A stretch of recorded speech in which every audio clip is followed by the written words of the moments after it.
எள்ளு உருண்டை எப்படி செய்யுதுன்னு பார்க்கலாங்க.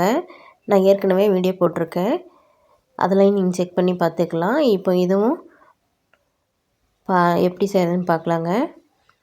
இந்த மாதிரி கருப்பு எள்ளு வாங்கி நல்லா க்ளீன் பண்ணிவிட்டு தண்ணி விட்டு நல்லா அலசிடுங்க. தண்ணியெலாம் வடிஞ்சதுக்கப்புறமா ஒரு கடாயில், அயன் கடாயில் போட்டுக்கலாம். நல்லா சிம்லேயே வச்சு நல்லா படபடன்னு வெடிக்கிற அளவுக்கு வந்ததும் அமுச்சிடலாங்க.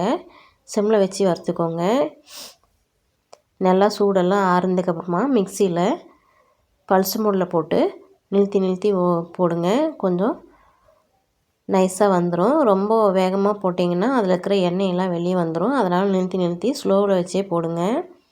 தனித்தனியாக வெல்லம் தனியாக, எள்ளு தனியாக, வேர்க்கடலையும் தனித்தனியாக போட்டு அரைச்சிக்கோங்க.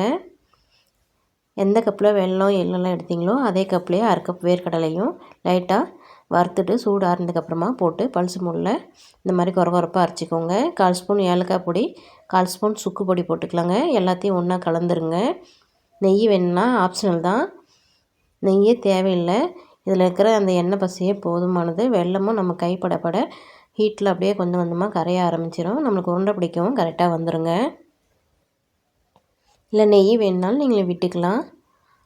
இதே மாதிரி செஞ்சு பாருங்கள். நம்ம சேனலை சப்ஸ்கிரைப் பண்ணி பெல் பட்டனை கிளிக் பண்ணுங்கள்.